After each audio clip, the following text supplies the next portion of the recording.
আর খাবার দিত সকালে পচা ছোলা, দুপুরে দিয়েছে একেবারে মাখানো ভাত, মনে হচ্ছে কেউ খেয়ে পারিনি, ফেলেছে। এইটা আমি 10 দিনে অপারগ হয়ে গেছি। এই যে কঠিন কঠিন রোগ এখন আমার শরীরে, ওই কারণে। যারা 10 বছর ছিল, যারা 8 বছর ছিল, কি অমানবিক নির্যাতন তাদের উপরে চলেছে। মাঝে মাঝে যখন বের করে আনতো আমারে, আমি আওয়াজ শুনতাম কান্নার। আমার সাথে মুফতি ফখরুল সাহেব ছিলেন, জেলখানায় মাঝে মাঝে আমারে শোনাতেন, ভাই ফাঁসির এই কন্ডেম ছেলে আছে, তারপরও আসি, মনে হচ্ছে জান্নাতে আছি। এমন জায়গায় আমারে রেখেছিল, এই পায়ের ভেতর দিয়ে ভাবে হাত দিয়েছে। সামনে যে লোহার ব্যারিকেড দেওয়া আছে, এই লোহার বিশাল বিশাল শিকের সাথে আমার হাতকে ওরা শিকল দিয়ে বেঁধে দিত। তাও তো আমার ডিবি অফিসের নিচে যে ঘর, ওখানে ছিলাম। আসল যেটা ডিজিএফআইয়ের ওই জায়গায় তো আরো ভয়ঙ্কর, যেখানে ব্যারিস্টার আরমান ছিল। নৌকা মার্কায় না দাঁড়িয়ে কেউ যদি এই বাংলাদেশে কুকুর মার্কায় দাঁড়ায়, তাও সে পাশ করে। কিন্তু এই জিনিসটাকে আল্লাহ এত বেশি ঘৃণিত বানিয়ে দিয়েছে, এখন যদি কেউ নৌকায় ওঠে, এ দরবেশের মতো সেও ধরা খাচ্ছে। নৌকা ওঠার কায়দা আছে?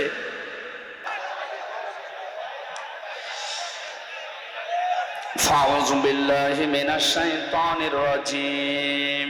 বিসমিল্লাহির রহমানির রহিম।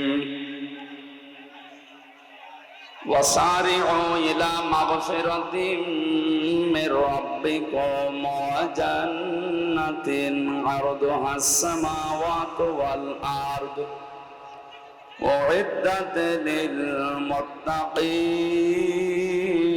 للمتقين صدق الله العظيم. عن أبي هريرة رضي الله تعالى عنه قال قال النبي صلى الله عليه وسلم انصر أخاك ظالما أو مظلوما. فقال الرجل يا رسول الله صلى الله عليه وسلم أنصره مظلوما فكيف أنصره ظالما؟ قال تمنعه من الظلم فذلك نصرك إياه. رواه البخاري. وما زادهم إلا إيمانا وتسليما. اللهم صل على محمد وآله وصحبه وبارك وسلم. কি আশ্চর্য, এত কথা বলেন কেন? বললাম না হয় দাঁড়িয়ে থাকেন, নাই বসে থাকেন, কথা বলবেন না। বেশি কষ্ট হলে কি করা যাবে, জায়গা নেই তো আর।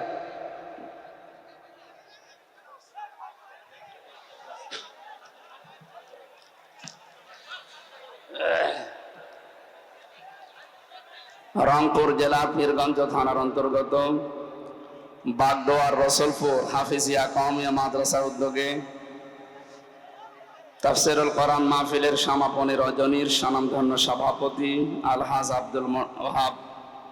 আলহাজ মোহাম্মদ ওহাব মন্ডল, না ওহাব হবে না, আব্দুল ওহাব। আল্লাহর নাম ওহাব, এই জন্য এনার নামের আগে আব্দুল যোগ করা লাগবে। ভুল করেছেন আপনারা, এই জায়গায় আব্দুল যোগ করে দেবেন, নয়তো কিন্তু গোনা হয়ে যাবে। অনে ওহাব নয়, ওহাব মানে দানকারী। আসল দানকারী কে? আল্লাহ। উনি হচ্ছে ওহাবের বান্দা। সুতরাং ওনার নাম কেউ ডাকতে হলে এই ওহাব বলা যাবে না, বলা লাগবে আব্দুল ওহাব। রব্বানা হাবলানা রব্বানা হাবলানা মিন আজওয়াজিনা ওয়া যুররিয়াতিনা কুররাতা আ'য়ুনি ওয়াজআলনা লিল মুত্তাকিনা ইমামা। সূরা ইমরানের ভেতরে আছে ইন্নাকা আনতাল ওয়াহ্হাব। আল্লাহ রাব্বুল আলামিন তার গোলামকে তার নামের খাতিরে জীবনের অপরাধগুলো যেন মাফ করে দিয়ে তার জীবনের ভালো কাজগুলো যেন মঞ্জুর করেন, বলেন আমিন। প্রধান অতিথি বাংলাদেশ জামাত ইসলামী পীরগঞ্জ উপজেলা শাখার সম্মানিত আমির অধ্যাপক মাওলানা AKM ইদ্রিস আলী। এ মাহফিলের এতক্ষণ যারা আমার আগে কথা বলছিলেন, বাংলাদেশ জাতীয়তাবাদী দল BNP পীরগঞ্জ উপজেলা শাখার সম্মানিত আহ্বায়ক বড় ভাই জনাব মাহমুদুর নবী পলাশ চৌধুরী, অনেক মানুষের নাম দিয়েছেন। একবারে দোয়া করছি সবার জন্য, কারণ সময় কম। আমার রাত 10টা পর্যন্ত জেগে থাকার নিয়ম, আমার যে শরীরের কন্ডিশন।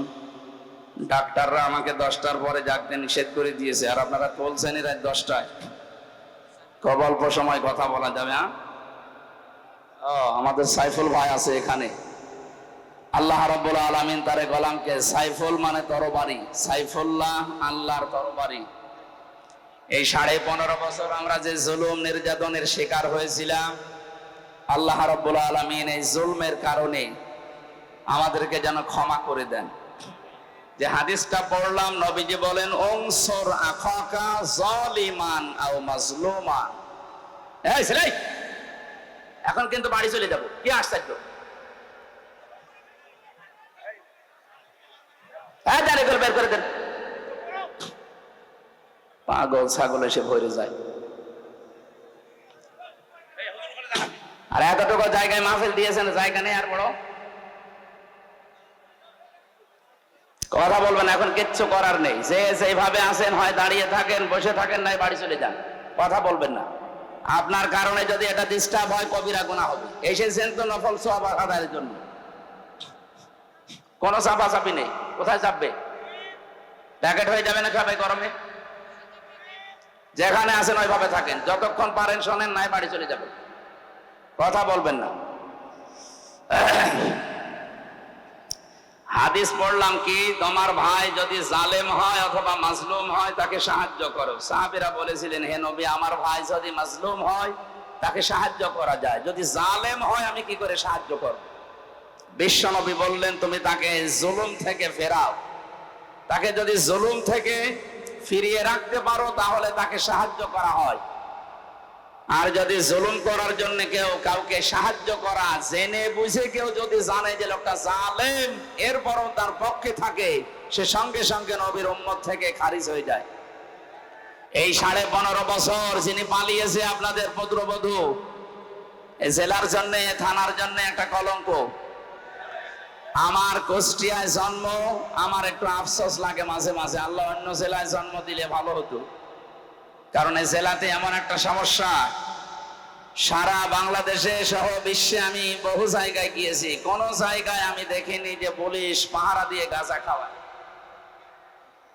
সারা বিশ্বে মনে হয় কুষ্টিয়ার এই জায়গাটা, যেখানে পুলিশ পাহারা দিয়ে নির্বিঘ্নে গাঁজা খাওয়ায়। মহাস্থানগড়ে আছে, এটা পাহারা দিয়ে খাওয়ায়। তারপরে এটা এত নাম করা না। মহাস্থানগড় আমার মনে হয় বহির্বিশ্বে এরকম চেনে না, কিন্তু বাইরের বহু দেশে আমি লালনের মাজার, এই শয়তানরা সবাই চেনি।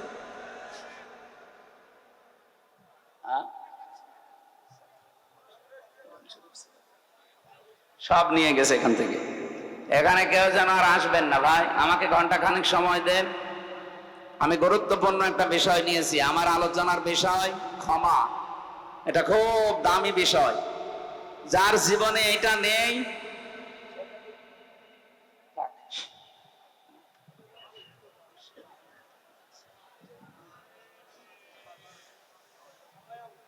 সারা পৃথিবীরও মালিক হয়ে যায়, ওই লোকটার জীবন ব্যর্থ।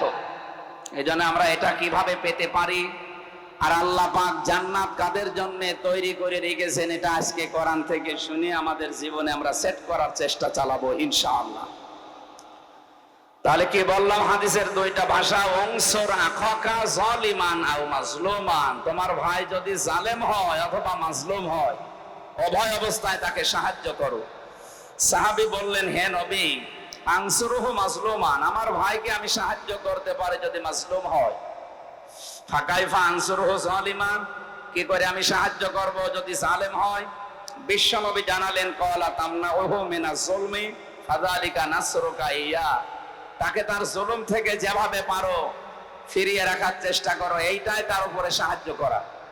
আমরা বহু চেষ্টা চালিয়েছি বিভিন্ন কায়দায় এই জালেমদেরকে জুলুম থেকে ফেরাতে, কিন্তু এরা ফেরে না। এদের বৃদ্ধি দিন দিন বেড়েছে। জুলুমের এমন পর্যায়ে গিয়েছে, আমি নিজে তো সাক্ষী। 10 দিন ছিলাম আমি মাটির নিচে, বাকি 3টা বছর আমি ফাঁসির কন্ডেম সেলে ছিলাম বিনা কারণে। সুতরাং আমি নিজেই যেহেতু মাজলুম, আমার উপরে অবশ্যই কেউ না কেউ জুলুম করেছে। কথা বলে না কেন? যারা আমার এই জুলমের সাথে জড়িত, এ মানুষগুলোর দুনিয়া আখিরাত সব ধ্বংস হয়ে গেছে। কারণ জালেমদের আমার আল্লাহ নিজে মামলা দায়ের করবে জালেমের বিরুদ্ধে। সুতরাং একেবারে বাংলায় বলছি, আপনাদের পুত্রবধূ আল্লাহর মামলার আসামি। এই জন্য এই থানাটা একটু ঝামেলায় আছে। না, এখানে ভালো মানুষও আছে। ভালো মানুষ নেই? সুতরাং যে মানুষগুলো জুলুম করেছিলেন আপনি সব ধ্বংস করে ফেলেছেন। দুনিয়াতে আপনি শেষ। কারণ যারা জুলুম করে এদের প্রতি আল্লাহর এত রাগ, মনে হয় আকাশ ভেঙে ওর মাথার উপরে পড়বে, জমিন ফেড়ে ওকে গিলে ফেলবে। কোরআনে কারিমে সূরা 25 নম্বর পারার 6 নম্বর পৃষ্ঠার 13 নম্বর লাইনে আছে, 42 নম্বর আয়াত। আল্লাহ বলেন, ইন্নামাস সাবিলু আলাল্লাযিনা ইয়াজলিমুনান নাস, আমি নিজে জালেমদের বিরুদ্ধে মামলা দায়ের করব। সুতরাং আয়না ঘরের সাথে যারা জড়িত ছিল, গুমের সাথে যারা জড়িত ছিল, উনি 1500 বলেছে না, 3732 জন হত্যা হয়েছে আগস্টের 5 তারিখের আগ পর্যন্ত। এটা সরকারি জরিপ। আর 2780 জন এখনো হাসপাতালের বেডে কাতরাচ্ছে। এতগুলো মানুষের সাথে যারা হত্যার সাথে যারা জড়িত, ডাইরেক্ট ইনডাইরেক্ট, এ প্রত্যেকেই আল্লাহর মামলার আসামি। সবচাইতে বড় আসামি উনি, যিনি 2006 সালে লগি বইটা নিয়ে সারা দেশ থেকে মানুষকে নিয়ে এই অক্টোবর মাসের 28 তারিখে 11 জন মানুষকে পিটিয়ে হত্যা করার পরে লাশের উপরে ড্যান্স দিয়েছে। পৃথিবীর বহু ইতিহাস পড়েছি, কিন্তু এই যে কি ইতিহাস তৈরি করে গেল, আমার মনে হয় 1000 বছর পরে এই ইতিহাস মানুষ শোনার পরে শিউরে উঠবে। আয়ামে জাহিলিয়াতের কথা শুধু পড়েছি, কিন্তু আওয়ামী জাহিলিয়াতের কথা আমরা দেখলাম। 1500 বছর আগে ছিল এটা আইএমএ জাহিলিয়াত, আরে 15.5 বছর যারা ছিল ওরা তৈরি করেছিল আওয়ামী জাহিলিয়াত। শব্দ প্রায় একই না? না, ওইটার চাইতে এটা ভয়ঙ্কর। ওই সময় 11 দফা কর্মসূচি নিয়েছিল মুশরিকরা, আর এই 15.5 বছরে 13 দফা কর্মসূচি নিয়েছিল এই যে নামধারী আপনাদের উনি। এই জন্য ওই আগে যে 1500 বছর আগে মুশরিক আবু জেহেল, আবু লাহাব নাম শুনলে গালি দেয়, আমার মনে হয় ওরা থাকলে এখন ওরা গালি খেত না, গালি খেত উনি। কারণ ওনার চাইতে 2 কাঠি উপরে। এই জন্য মাজলুমদেরকে বহু চেষ্টা চালিয়েছিলাম ফেরানোর, এরা ফেরে নাই। এখন যদি এদেরকে সাহায্য করতে হয়, এদের এই অপরাধগুলো মাফ করানো লাগবে, নয়তো সাহায্য করার কোনো বুদ্ধি নেই। যেহেতু ওরা আল্লাহর মামলার আসামি, বাদী যত বড় হয় মামলা তত জটিল হয়। সাইফুল ভাই বলছিলেন না, আমি 3টা বছর জেলে ছিলাম, আমার মামলার বাদী যদি উনি হয়তো কবে বের হয়ে চলে আসতাম। মামলার বাদী আপনাদের পুত্রবধূ।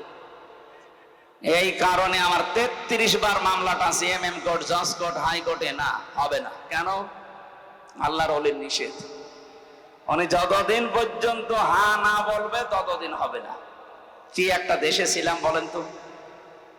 এখান থেকে মুক্ত করার জন্য যে মানুষগুলো এদেশে জীবন দিয়ে গেল, সর্বপ্রথম আবু সাইদ, আল্লাহ যেন তাকে জান্নাতের সুউচ্চ মাকাম দান করে। বিশাল একটা ইস্তিহা দেখিয়েছে। তার বাড়িতে গিয়েছিলাম আমি দেখার জন্য, কবর জিয়ারত করে এসেছি। আল্লাহর কাছে দোয়া করছি এই মাজলুম মুসাফির অবস্থায় আল্লাহ যেন সত্যি তাকে জান্নাতি বানিয়ে দেন। বলেন আমিন। শহীদরা এমনিতে জান্নাতে যাবে, কারণ যারা শাহাদত বরণ করে আল্লাহ বলেন তারা মরে না, ওরা জীবিত, আর আমি তাদের নিজে খাবার খাওয়াই।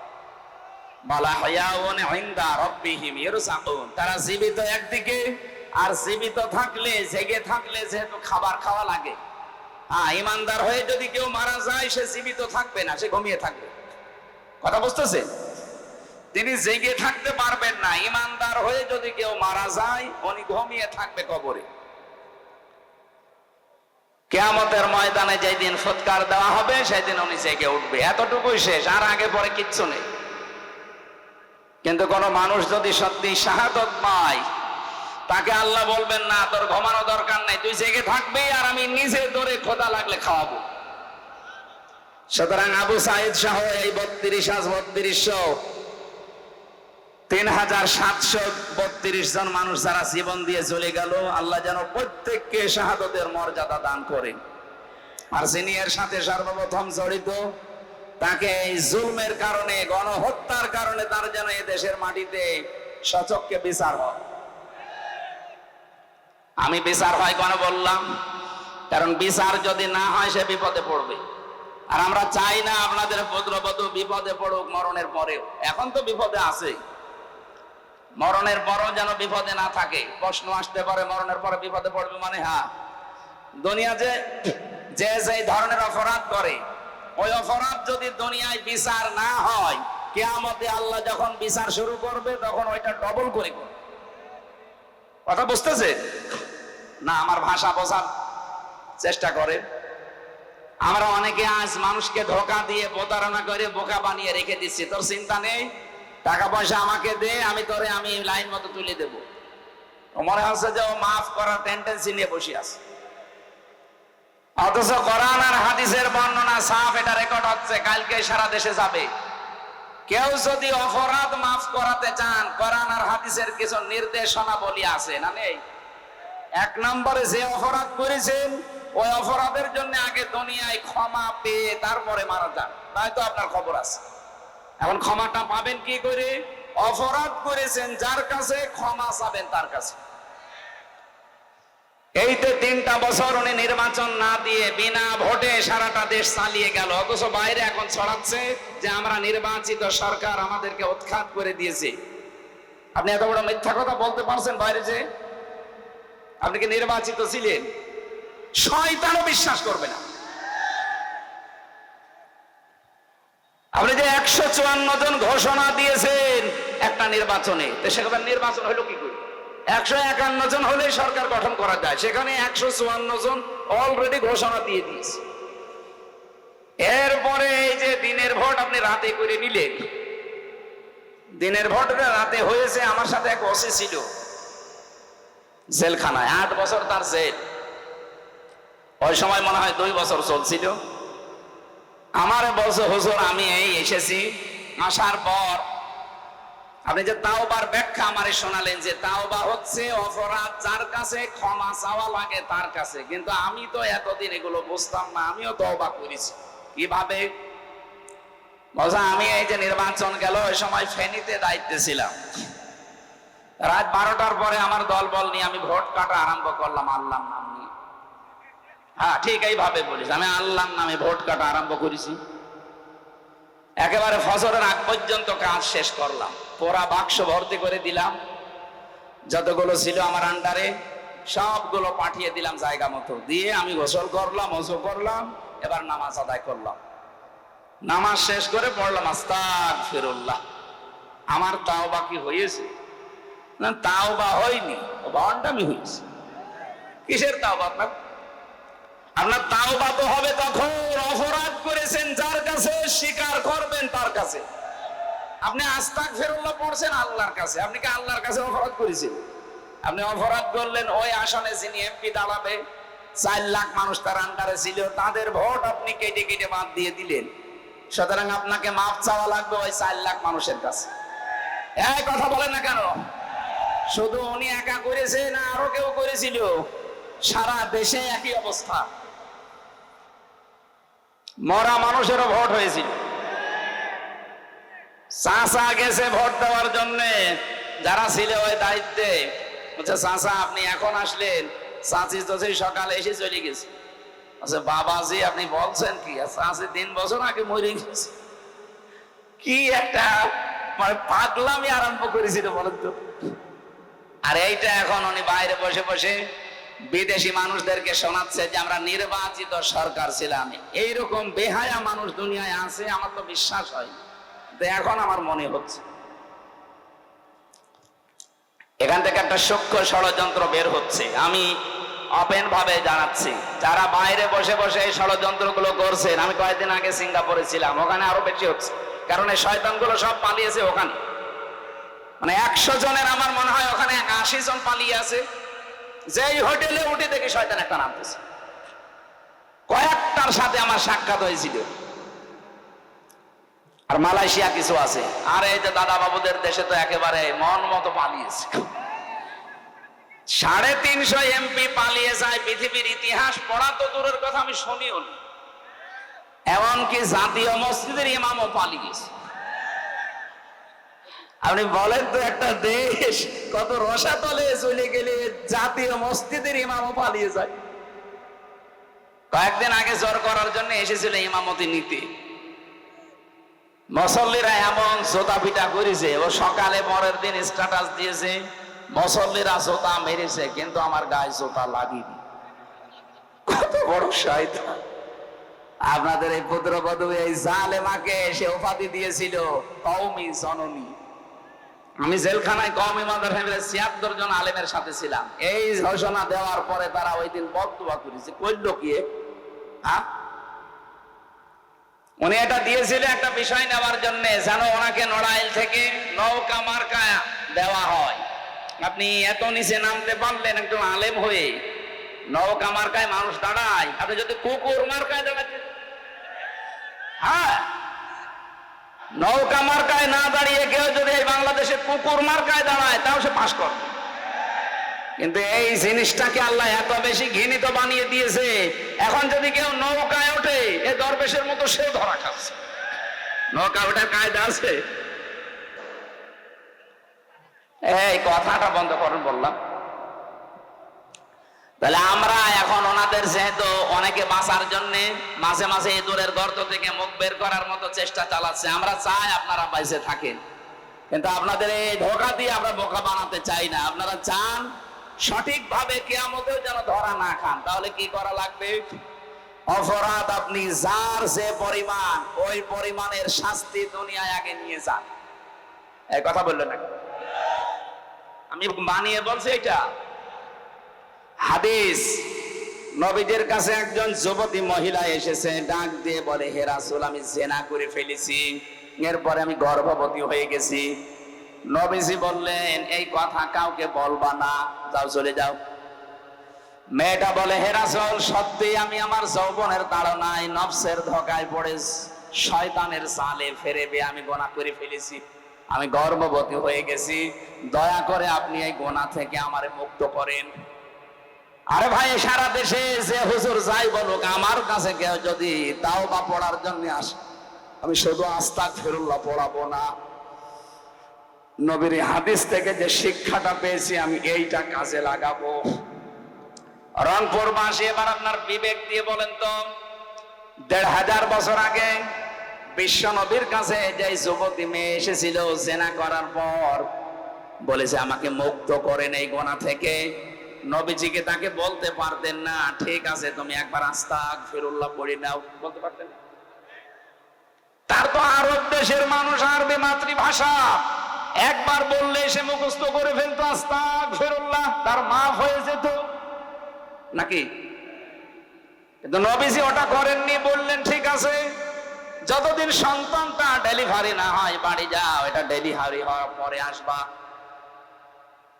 কারণ তোমার অপরাধ আছে, এই সন্তানের কোনো অপরাধ নেই। এই ভালো করে শুনবেন, আমি বেশি কথা বলছি না, খুব অল্প সময় শিক্ষামূলক কিছু কথা বলছি।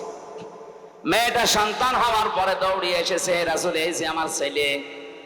নবীজি বললেন ঠিক আছে, এক কাজ করো, ছেলেটা যতদিন দুধ না ছাড়ে 2 বছর পর্যন্ত বুকের দুধগুলো তাকে পান করাও, এরপরে আসো। সত্য খাবার যখন খাওয়া শিখবে একা একা, ওই সময় জলদি আমার কাছে আসবা, তোমার আমি মুক্ত করে দেব। মেয়েটা এসেছে ছেলেটা নিয়ে, নবীজি ছেলেটাকে এক সাহাবীর হাতে বললেন না, এর লালন পালনের দায়িত্ব। সাহাবী মহিলাদেরকে বললেন একে মাটির ভেতরে বুক পর্যন্ত গেড়ে দাও, চারিদিক থেকে পাথর নিক্ষেপ করা আরম্ভ করো।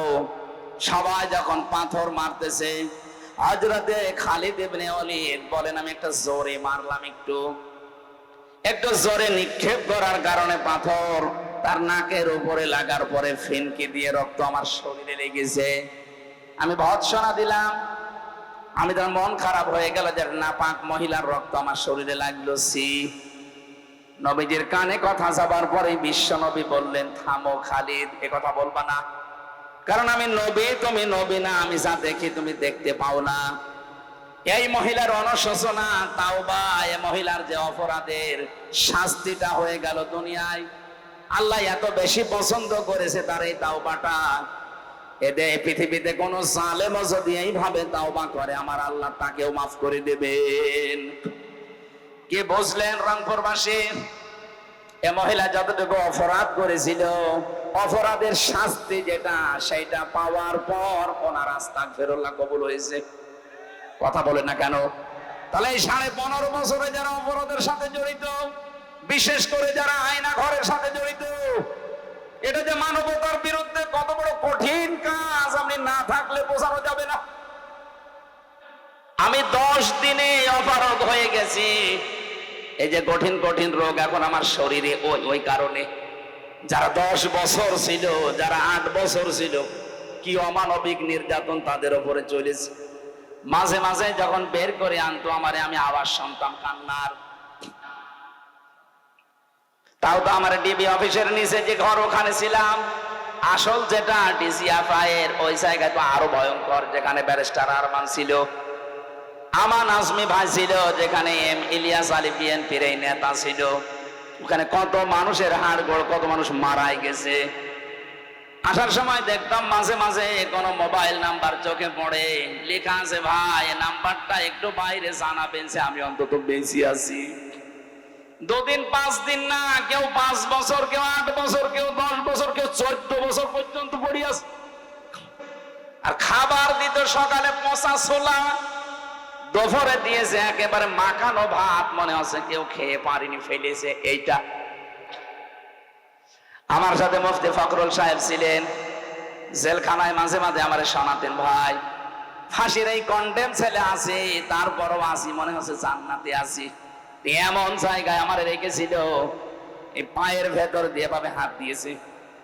সামনে যে লোহার ব্যারিকেড দেওয়া আছে, এই লোহার বিশাল বিশাল শিকের সাথে আমার হাত দিয়ে, হাতকে ওরা শিকল দিয়ে বেঁধে দিত।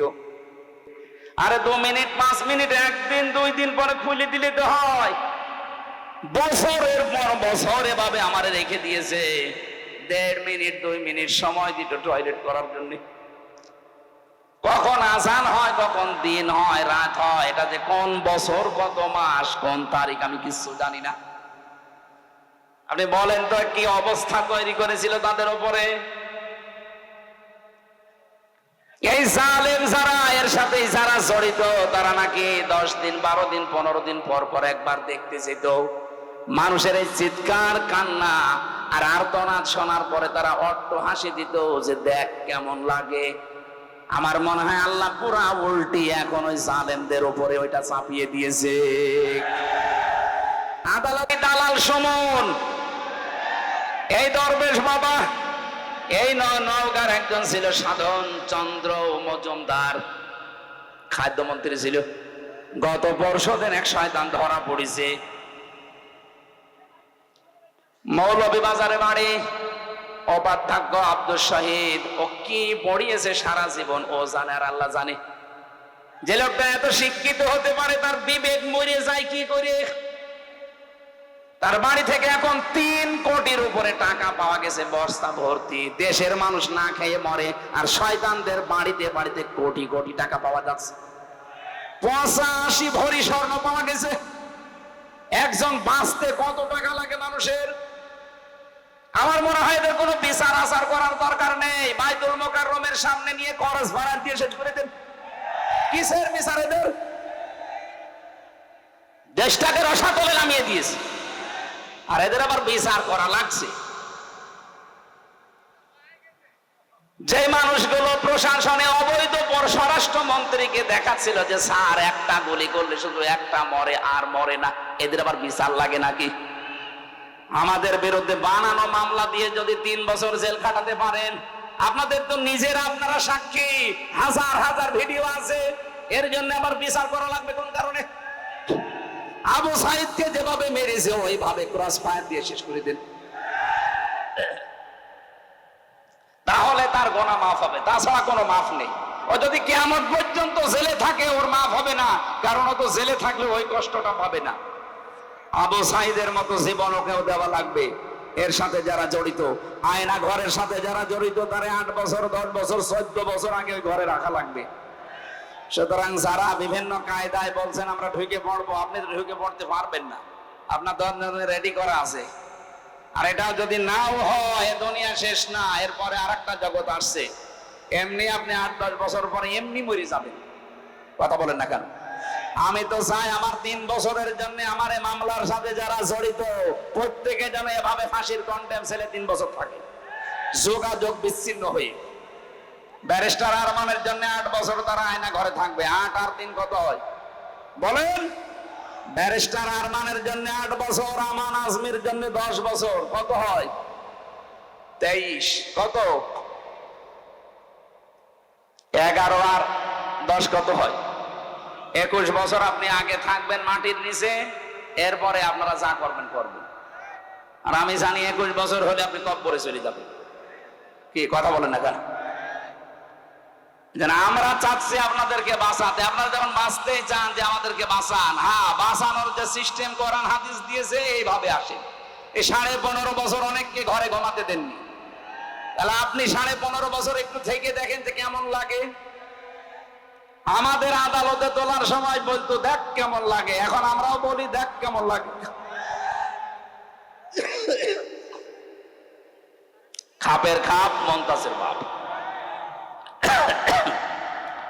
এই কথা বলা যাবে না। আমার প্রথম কথা ছিল এইটা যে দুনিয়ায় যারা জালেম তাদের বিরুদ্ধে মামলা দেবে কে? সুতরাং যারা পালিয়েছেন এবং পালিয়ে অনেকে যাচ্ছেন, গোপনে আছেন, জালেম যারা, তারা কিন্তু হামজার মামলার আসামি আর নেই। এখন সরাসরি আল্লাহর মামলার আসামি। আল্লাহর মামলার আসামি ও কি বাঁচতে পারে এরকম কোন সম্ভাবনা আছে? নেই। আপনার দুনিয়াও শেষ, আখিরাত তো শেষ। আল্লাহু লা ইয়াহদিল কওমাজ জালিমিন। জালেমদের জন্য দোয়া করেও লাভ নেই, কারণ তাদের জন্য দোয়া করলে কবুল হবে না। ইহদি, এটা মজারে। আল্লাহ বলেন আমি ওদের হেদায়েত দিচ্ছি না, দেবও না। আল্লাহ আমাদেরকে যেন জালেম হওয়া থেকে বাঁচান। আমরা মজলুম আছি, মাজলুম আল্লাহর কাছে অনেক দামি বিষয়। সারাটা জীবন যেন কম বেশি আমরা মাজলুম থাকি, যেন জালেম না হই। বলেন আমিন। দরুদ সালাম পাঠ করার মাধ্যমে আমাদের আজকের আলোচনার বিষয় যেহেতু ক্ষমা বলেছি, সূরা আলে ইমরানের 133 নম্বর আয়াত পড়েছি। তাফসীর মাহফিল লিখেছেন, তাফসীর আকারে কথা বলার চেষ্টা চালাবো ইনশাআল্লাহ।